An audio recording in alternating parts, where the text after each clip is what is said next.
নমস্কাৰ, মই ধ্ৰুৱজ্যোতি ৰাজকুমাৰ তোমালোক সকলোকে স্বাগতম জনাইছো আমাৰ ইউটিউব চেনেললৈ। ইতিমধ্যে তোমালোকে পাৰ্ট 1 চালা, এতিয়া পাৰ্ট 2 ষ্টাৰ্ট হ'ব, তেনেকে পাৰ্ট 3, পাৰ্ট 4 তেনেকে তোমালোকৰ চেপ্টাৰটো গোটেইখিনি বাকীখিনি চেপ্টাৰ পাবা, সকলো পাই যাবা। এতিয়া বেছি দেৰি নকৰো আমি ইন্ট্ৰটো। Let's start the video'. যোনটো হ'ব তোমালোকৰ পাৰ্ট 2 চেপ্টাৰ 1। অ'কে, আৰম্ভ কৰিলো তোমালোকৰ পাৰ্ট 2টো।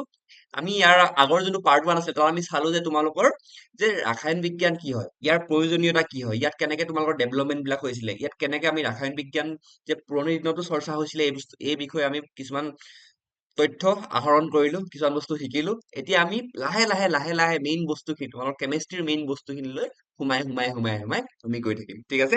এতিয়া যোনটো তোমালোকৰ পাৰ্ট 2 প্ৰথম টপিকটো, এই মানে এটা টপিক আমি ষ্টাৰ্ট কৰিম আজি, ঠিক আছে। সেই টপিকটো হৈছে তোমালোকৰ পদাৰ্থ আৰু ইয়াৰ শ্ৰেণী বিভাজন, মেটাৰ এণ্ড ইটছ ক্লাছিফিকেশ্যন। ইয়াৰ বিষয়ে তোমালোকে আগতো অলপ পাই আহিছা, ঠিক আছে। এবাৰ এতিয়া আমি ভালদৰে ৰিভাইজ কৰি লওঁ, তাৰ পৰা তোমালোকে আকৌ বস্তুবিলাক ভালদৰে আকৌ সোঁৱৰাব পাৰিবা, সোঁৱৰাই ল'বা, কাৰণ এইখিনি বস্তু তোমালোকৰ বহুত ইম্পৰ্টেণ্ট হ'ব। বাকী আহিবলগীয়া যিমান চেপ্টাৰ আছে তাত এইখিনি বস্তু তোমালোকে জানিবই লাগিব। এইখিনি বস্তু সকলোৱে ইগনোৰ কৰি দিয়ে, এইবিলাক বস্তু আমি আগত পঢ়ি আহিছো, সেইকাৰণে সকলোৱে ইগনোৰ কৰি দিয়ে। কিন্তু তোমালোকে ইগনোৰ নকৰিবা, কাৰণ তোমালোকে জিজ্ঞাসাৰ ভিডিঅ' চোৱা, সেইকাৰণে তোমালোকে ইগনোৰ নকৰিবা, ভালদৰে চাই যোৱা, চব খুঁটি নাটি কৰি বুজাম, বেছিকৰ পৰা বুজাম, তেতিয়াহে ভালদৰে সকলো বুজি পাবা। অ'কে, এতিয়া চোৱা তোমালোকৰ এতিয়া প্ৰথম যোনটো টপিক, এতিয়া মেটাৰ মানেনো কি হয়, মেটাৰ মানেনো কি, আৰু মানে পদাৰ্থ মানেনো কি। ইয়াৰ বিষয়ে যোনটো তোমালোকৰ চেপ্টাৰ ক্লাছ 9ৰ এটা চেপ্টাৰ আছিলে, সেই চেপ্টাৰটো আমি পঢ়ি আহিছো ধুনীয়াকে, যে মেটাৰ কি হয়, পদাৰ্থ কি হয়, এইবিলাক সকলো ধুনীয়াকে আমি পঢ়ি আহিছো। এবাৰ চাই লওঁ সেইকাৰণে, ঠিক আছে। আৰু এইখিনি বস্তু তোমালোকৰ ইম্পৰ্টেণ্ট, এইখিনি বস্তু পাহৰি নাযাবা, ঠিক আছে। মেটাৰ মানে কি বা পদাৰ্থ মানেনো কি হৈছে, যিকোনো বস্তুৰ যাৰ ভৰ আছে আৰু যি স্থান অধিকাৰ কৰিব কৰে সেইটোৱে হৈছে কি পদাৰ্থ। অ'কে, আৰু ইংৰাজী যদি আমি ক'ব যাওঁ ইংলিছত, তেতিয়াহ'লে anything that has the mass and occupies space is called a matter। মানে যি যি যি বস্তু বুলি ক'ব পাৰবা, যিয়ে যাৰ ভৰ থাকিব, এতিয়া ভৰ থাকিব আৰু যিয়ে মানে জেগা খাব, মানে জেগা এটা মানে এটা স্পেচ, এটুকুৰা স্থান অধিকাৰ কৰি ৰাখিব, সেইটোৱে কি হ'ব তোমালোকৰ এটা পদাৰ্থ, বা ইংৰাজীত ক'বলৈ গ'লে মেটাৰ। অ'কে, এতিয়া এই চাউণ্ড বক্সটো দেখিছা যে, এই চাউণ্ড বক্সটো কি হৈছে, মোৰ হাতত আছে এনেকে, ঠিক আছে। এতিয়া মোৰ হাতত আছে, ইয়াৰ ভৰ এটা আছে, আৰু লগতে কি হৈছে, ই এটা জেগা, মোৰ হাতৰ ইমান জেগা ইয়াত ই অকুপাই কৰি আছে বা অধিকাৰ কৰি আছে, মানে ই এটা কি হয়, এটা পদাৰ্থ, এটা বা বস্তু, ঠিক আছে। এনেকে বস্তুবিলাক শিকিবা, মানে মানে চাৰিওফালে থকা বস্তুবিলাকত অলপ বস্তুবিলাক ৰিলেট কৰি চাবা, তেতিয়া ভালদৰে অলপ মনত থাকে বস্তুবিলাক। অ'কে, এতিয়া আমি আগবাঢ়ো। এতিয়া আমাৰ চাৰিওফালে সকলো বস্তুৱেই পদাৰ্থৰে গঠিত। এতিয়া আমাৰ চাৰিওফালে যিমান বস্তু আছে, ধৰক লাগিলে তোমালোকৰ কিতাপ হওক, পানী হওক, বতাহ হওক, বা এই চাউণ্ড বক্সটো লৈছিলো, এই চাউণ্ড বক্সটোৱে হওক, এইবিলাক সকলো কি হয়, এটা এটা তোমালোকৰ পদাৰ্থৰে গঠিত। ইংৰাজীত ক'বলৈ গ'লে এভৰিথিং এৰাউণ্ড আছ ইজ কম্প'জ অফ মেটাৰ। ঠিক আছে, ক্লিয়াৰ হ'ল মেটাৰ কি হয়? কিবা ডাউট থাকিলে কমেন্ট কৰিবা, ঠিক আছে। এতিয়া ইয়াৰ গুৰুত্ববিলাক চাওঁ, যে আমি মেটাৰৰ বিষয়ে এতিয়া পঢ়ি আছো, যে এতিয়া বস্তু এইবিলাক নৰ্মেল বস্তু, আমি নপঢ়িলে হৈ যায়, কিন্তু পঢ়ি আছো কিয়? কাৰণ ৰাসায়ন বিজ্ঞানত পদাৰ্থৰ গঠন আৰু গাঁথনি আৰু ধৰ্মসমূহ আমি অধ্যয়ন কৰিম। এইটো আমি লাষ্ট ভিডিঅ'টো কৈছো, যে ৰাসায়ন বিজ্ঞানটো কি হয়, তাত আমি কি ষ্টাডি কৰো, কি অধ্যয়ন কৰো, তাত এটা পদাৰ্থৰ গঠন, মানে কম্পজিশ্যন, ষ্ট্ৰাকচাৰ আৰু প্ৰপাৰ্টিজ বিলাক আমি কি কৰো, অধ্যয়ন কৰো। সেইকাৰণে তোমালোকে গঠনৰ বিষয়ে, এটা পদাৰ্থৰ বিষয়ে, তাৰ গঠনৰ বিষয়ে জানিবলৈ হলে, বা তাৰ ধৰ্মসমূহ, তাৰ গাঁথনিসমূহৰ বিষয়ে জানিবলৈ হলে, তোমালোকে প্ৰথম জানিব লাগিব যে বস্তুটো কি হয়, পদাৰ্থটো কি হয়, বা মেটাৰটো কি হয়, এই বস্তু তোমালোকে জানিব লাগিব, তেতিয়াহে বস্তুবিলাক ভালদৰে গম পাবা, হয় নাই। এতিয়া আমাৰ দৈনন্দিন জীৱনত সকলো পৰিঘটনা পদাৰ্থৰ পৰিৱৰ্তনৰ লগত জড়িত। অ'কে, এতিয়া আমি লাষ্টত কৈছিলো, যেতিয়া পদাৰ্থ এটা পৰিৱৰ্তন হলে কি হ'ব লাগিব, তাত কিমান চেঞ্জেছ আহিব। সেই পৰিৱৰ্তন কেনেকুৱা হ'ব পাৰে, ভৌতিক হ'ব পাৰে, ৰাসায়নিক হ'ব পাৰে। ৰবা পঢ়ি আছো ৰবা, ঠিক আছে। All phenomena in our daily lives are involve around কি হয়, ট্ৰান্সফৰমেশ্যন অফ মেটাৰ। অ'কে, নেক্সটটো চাওঁ আমি। এতিয়া তোমালোকে তোমাৰ এখন মাইণ্ড মেপ বুলি ক'ব পাৰি, মাইণ্ড মেপ এখন লৈ আহিছো। তাত ধুনীয়াকে বস্তুটো এটা মানে শ্বৰ্ট ফৰ্মত মানে তোমালোকে মনত ৰাখিবলৈ বেছি ভাল হ'ব। ইয়াত কি আছে, তোমালোকৰ মেটাৰ এণ্ড ইটছ ক্লাছিফিকেশ্যন, ঠিক আছে, পদাৰ্থ ইয়াৰ বিভাজনসমূহ। ডিফিনেশ্যন অফ মেটাৰ, মেটাৰ মানে কি, পদাৰ্থ মানে কি, যাৰ মাছ থাকিব, যাৰ ভৰ থাকিব, যিয়ে অকুপাই স্পেচ, মানে যিয়ে কিবা এটা স্থান, এটা এটুকুৰা স্থান দখল কৰি ৰাখিব বা অধিকাৰ কৰি ৰাখিব, সেইটোৱে কি হৈছে তোমালোকৰ মেটাৰ। আৰু তাৰ উদাহৰণ যিকোনো হ'ব পাৰে, তোমালোকৰ বুক হ'ব পাৰে, ৱাটাৰ হ'ব পাৰে, এয়াৰ হ'ব পাৰে, বা এনেকুৱা কিছুমান বস্তু, ঠিক আছে। এতিয়া আমি নেক্সট টপিকটো চাওঁ। নেক্সটটো আছে তোমালোকৰ states of matter. States of matter মানে কি, পদাৰ্থৰ অৱস্থাসমূহ, কেনেকুৱা ধৰণৰ অৱস্থাত এই পদাৰ্থবিলাক থাকে বা মেটাৰবিলাক থাকে তাৰ বিষয়ে আমি চাওঁ আহা। পদাৰ্থৰ মূল মানে জেনেৰেলি তোমালোকৰ তিনিটা অৱস্থা থাকে। ঠিক আছে, তিনিটা তোমালোকৰ ষ্টেট থাকে। সেইকেইটা আছে তোমালোকৰ গোটা, জুলীয়া আৰু গেছীয়।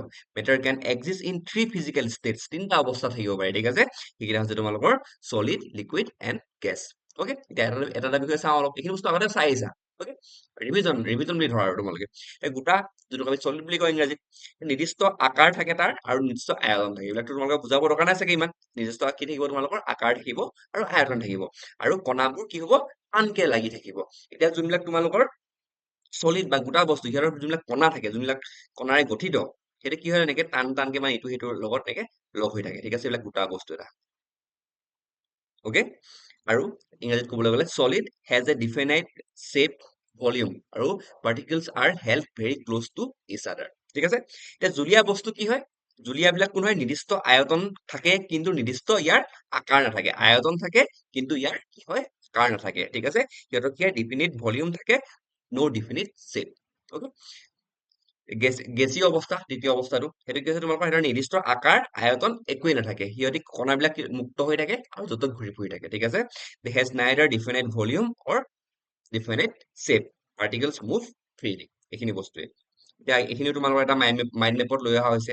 চলিড, লিকুইড আৰু গেছ, আৰু ডিফিনিট শ্বেপ থাকে, ভলিউম থাকে। ইয়াৰ ভলিউম থাকে কিন্তু শ্বেপ নাথাকে, ইয়াৰ ভলিউম শ্বেপো নাথাকে, ভলিউমো নাথাকে। ঠিক আছে, এইখিনি বস্তু শৰ্ট বস্তু তোমালোকে ৰিভিজন কৰি ল'বা এইখিনি। আৰু নেক্সট আহিলে তোমালোকৰ এতিয়া এইখিনিহে মেইন বস্তু তোমালোকৰ এতিয়া। ঠিক আছে, ক্লাছ 9 তোমালোকে পাই আহিছা অলপ, কিন্তু এতিয়া আৰু বেছি ভালদৰে পাবা। এইখিনি বস্তু তোমালোকৰ মেইন হয়।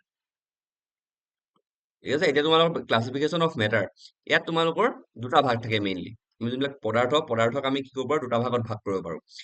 সেইকেইটা হৈছে তোমালোকৰ এটা মিশ্ৰণ আৰু বিশুদ্ধ পদাৰ্থ। ইংৰাজীত ক'বলৈ গ'লে মিক্সাৰ এণ্ড পিয়ৰ ছাবষ্টেন্সেছ। অকে, এতিয়া মিক্সাৰ কি হয়, পিয়ৰ ছাবষ্টেন্স কি হয়, এইখিনি বস্তু তোমালোকে জানিব লাগিব। বা মিশ্ৰণ বা বিশুদ্ধ পদাৰ্থনো কি হয়, এইখিনি বস্তু তোমালোকে জানিব লাগিব। এতিয়া মিক্সাৰ মানে কি, প্ৰথমতে সেইটো চাওঁ আহা। এতিয়া মিশ্ৰণ বা মিক্সাৰত কি হয় তোমালোকৰ, ইয়াত দুটা বা তাতোধিক পদাৰ্থৰ যিকোনো অনুপাতত মিহলি হৈ থাকে। ইয়াৰ অনুপাতটো কি হয়, এতিয়া যিকোনো এটা পদাৰ্থ কি হয় বা কিবা এটা হেৰিয়ত কম্পাউণ্ডত কি হয়, সিহঁতৰ যোনবিলাক তোমালোকৰ মিশ্ৰণ হৈ থাকে, যোনবিলাক পদাৰ্থ মিশ্ৰণ থাকে, সেইবিলাক কি হয় এটা ডিফিনিট প্ৰপৰ্চনত থাকে। ঠিক আছে, কিন্তু ইয়াত কি হৈ থাকে মানে প্ৰপৰ্চন মানে কি অনুপাতত থাকে। কিন্তু ইয়াত মিক্সাৰত বা মিশ্ৰণত কি হয়, সেইবিলাক পদাৰ্থবিলাক কি হয় অনুপাতত নাথাকে, মিহলি হৈ নাথাকে। যিকোনো অনুপাততে মিহলি হৈ থাকিব পাৰে, মানে নিৰ্দিষ্ট কোনো অনুপাত নাথাকে সিহঁতৰ। ঠিক আছে, এ mixer কন্টেইনছ two or more substances present it in any ratio', যিকোনো ৰেচিঅ' হ'ব পাৰে, যিকোনো অনুপাত হ'ব পাৰে। এতিয়া তোমালোকৰ এই মিক্সাৰ বা মিশ্ৰণ তোমালোকৰ দুই প্ৰকাৰ। সেইটো হৈছে তোমালোকৰ এটা সমহত্ত মিশ্ৰণ বা হোমোজেনাছ মিক্সাৰ, আৰু এটা হৈছে তোমালোকৰ অসমহত্ত মিশ্ৰণ বা হেটেৰ'জেনাছ মিক্সাৰ। এতিয়া সমহত্ত মিশ্ৰণ কোনবিলাক, উপাদানবোৰ সম্পূৰ্ণৰূপে মিহলি হৈ থাকে আৰু সকলো ঠাইতে গঠন হৈ থাকে। এতিয়া যিটো মিশ্ৰণত কি হয়, যিটো মিশ্ৰণত যাৰ উপাদানসমূহ মানে কি, সেই মিশ্ৰণটো গঠিত হোৱা পদাৰ্থসমূহ, যদি সেই পদাৰ্থসমূহ মিহলি হৈ থাকে, মানে সকলো ঠাইতে সমানভাৱে যদি মিহলি হৈ থাকে, তাক আমি কি বুলি ক'ম, সমহত্ত বা হোমোজেনাছ বুলি ক'ম। কম্পনেণ্টছ কমপ্লিটলি মিক্স উইথ ইচ আদাৰ and composition is uniform through out. ঠিক আছে, এতিয়া অসমহত্ত মানে কি হয়, অসমহত্ত মানে হৈছে উপাদানবোৰ পৃথকে থাকে আৰু গঠন সকলো ঠাইতে একেই নাথাকে, মানে components remain separate and composition is not uniform through out. Okay, ইয়াৰো এখন তোমালোকৰ মাইণ্ড মেপ আছে, চাম। এতিয়া চোৱা, তোমালোকৰ এতিয়া মিক্সাৰটো চালো, আমি মিশ্ৰণটো চালো। এতিয়া বিশুদ্ধ পদাৰ্থখিনি চাওঁ। বিশুদ্ধ পদাৰ্থখিনি বা তাক আমি পিয়ৰ ছাবষ্টেন্সেছ বুলি কওঁ, তাকো আমি কি মেইনলি দুটা ভাগতে ভগাব পাৰি। অকে, সেইটো হৈছে তোমালোকৰ মৌল আৰু এটা হৈছে তোমালোকৰ যৌগ। ঠিক আছে, ইংৰাজীত ক'বলৈ গ'লে তোমালোকৰ এলিমেণ্ট আৰু কম্পাউণ্ড। এতিয়া বিশুদ্ধ উপাদানবোৰ নিৰ্দিষ্ট অনুপাতত থাকে। এতিয়া আগত কি চালো ইয়াত, যে ইহঁতৰ কোনো নিৰ্দিষ্ট অনুপাত নাথাকে, যিকোনো অনুপাততে থাকিব পাৰে। কিন্তু পিয়ৰ ছাবষ্টেন্স বা যোনবিলাক তোমালোকৰ বিশুদ্ধ পদাৰ্থ থাকে, তাত কি হয়, এই যোনবিলাক উপাদানসমূহ বা কম্পজিশ্যনটো কি হয় তোমালোকৰ নিৰ্দিষ্ট অনুপাতত থাকে। ঠিক আছে, pure substance has a fixed composition, সিহঁতৰ যোনখিনি কম্পজিশ্যন মানে যোনখিনি পদাৰ্থ থাকিব তাত, সেইখিনি এটা নিৰ্দিষ্ট অনুপাতত থাকিব। অকে, সিহঁতৰ দুটা প্ৰকাৰ তোমালোকৰ, এটা মৌল আৰু এটা হৈছে তোমালোকৰ যৌগ, আৰু ইংৰাজীত ক'বলৈ গ'লে এটা এলিমেণ্ট আৰু এটা হৈছে তোমালোকৰ কম্পাউণ্ড। ঠিক আছে, এতিয়া কেৱল এক প্ৰকাৰৰ পৰমাণুৱে গঠিত, কোনবিলাক মৌলবিলাক, যেনেকে তোমালোকৰ তাম হওক, অক্সিজেন, নাইট্ৰজেন, এইবিলাক কি হয়, তাত যোনবিলাক তোমালোকৰ পৰমাণু, বা অণু সেইবিলাক চব একেই মানে এটা নাইট্ৰজেনত অকল নাইট্ৰজেনৰ অণুৱে আছে ঠিক আছে অক্সিজেনত হলে কি হ'ব অকল অক্সিজেনৰ অণুৱে থাকিব সেইটোৱে হৈছে কি হয় সেই তেনেকুৱা বিলাক আমি কি বুলি কওঁ মৌল বুলি কওঁ okay ইংৰাজীত ক'বলৈ গ'লে consists of only one type of particle like atoms and or molecules ঠিক আছে নেক্সট আহিলে তোমালোকৰ যৌগ কম্পাউণ্ড যাক আমি ইংৰাজীত কওঁ এতিয়া কম্পাউণ্ড কোনবিলাক হয় বা যৌগ কোনবিলাক হয় দুটা বা তাতোধিক বেলেগ বেলেগ মৌলৰ পৰমাণু এটাই নিৰ্দিষ্ট অনুপাতত লগ হৈ কি হয় যৌগ গঠিত হয় যেনেকে হৈছে পানী এতিয়া পানীত কি হয় পানীৰ তোমালোকৰ সূত্ৰটো কি হয় তোমালোকৰ H2O ইয়াত কি হৈছে তোমালোকৰ হাইড্ৰজেন দুটা আছে আৰু অক্সিজেন এটা আছে ঠিক আছে এই দুটো মিলিয়ে কি হৈছে তোমালোকৰ পানী বনিছে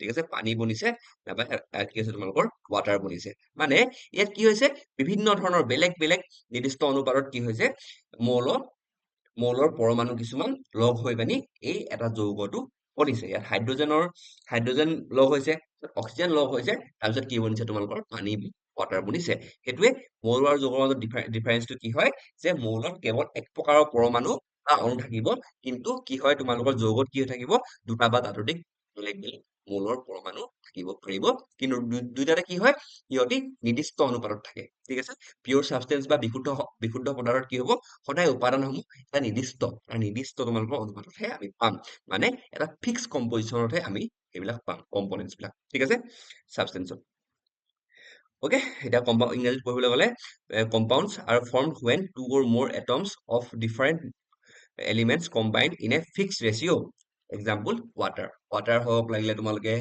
HCl লৈ ল'ব পাৰা ঠিক আছে NH4 ল'ব পাৰা তেনেকে ল'ব পাৰা তোমালোকে ইয়াত পাই আহিছা ডাউট থাকিলে কমেন্ট কৰিবা ঠিক আছে এতিয়া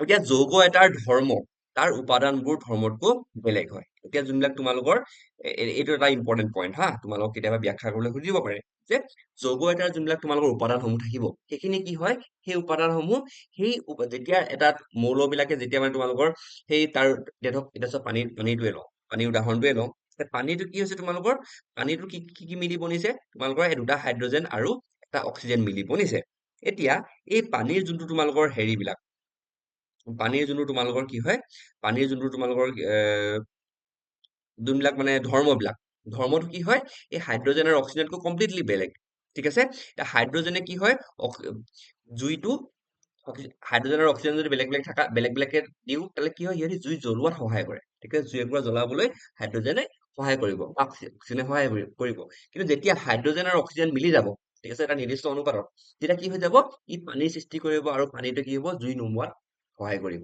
ইয়াৰ পৰা এটা কথা ক্লিয়াৰ হয় যে যেতিয়া যৌগ এটাৰ ধৰ্ম তাৰ উপাদানবোৰৰ ধৰ্মটো বেলেগ হয় মানে যেতিয়া বেলেগ বেলেগ তোমালোকৰ উপাদানসমূহ মিলি মেলি এটা যৌগৰ সৃষ্টি কৰিব সেই যৌগটোৰ যোনবিলাক ধৰ্ম যোনবিলাক প্ৰপাৰ্টিজ বিলাক সেই যোনবিলাক তোমালোকৰ তাৰ উপাদানসমূহ তাতকৈ বেলেগ হ'ব ঠিক আছে the properties of a compounds are completely different from those of its constituent elements সেইটোৱে কথাটো কৈছে ঠিক আছে হ'ব এইখিনিতে পাইচাৰ্টখন আছে আমি মাইণ্ড মেপখন আছে আমি চাম কিন্তু তাৰ আগতে তোমালোকৰ এটা কুৱেশ্যন হলো ঠিক আছে এতিয়া আমি চালো যে গোটা জুলীয়া আৰু গেছীয় এইবিলাক তিনিটা অৱস্থা যে থাকে আমাৰ পদাৰ্থৰ সেইটো চালো কিন্তু এটা তোমালোকৰ বস্তু এটা আছে স্পঞ্জ বুলি স্পঞ্জটো শুনিছা এতিয়া স্পঞ্জটো ক'ত আহিব তোমালোকে কমেণ্ট ছেকশ্যনত জনোৱা ঠিক আছে যদি জনাব পৰা গম পাই যাম তোমালোকৰ কনচেপ্ট বিলাক আগৰ পৰাই ক্লিয়াৰ হৈ আছে ঠিক আছে জনাই দিবা হা নাপাহৰিবা কিন্তু এতিয়া এখন মাইণ্ড মেপখন আছে তোমালোকে PDF টো পাই যাবা টেনশ্যন নল'বা ধুনীয়াকে এইখিনি শ্বৰ্ট ফৰ্মত তোমালোকক একদম পুৰা এবাৰ চাই দিলে এইখিনি চব বস্তু মনত থাকিব কাৰণ এইবিলাক বস্তু পঢ়া বস্তু নহয় তোমালোকে এক্সাম আগত এইখিনি বস্তু জাষ্ট তোমালোকে এইখিনি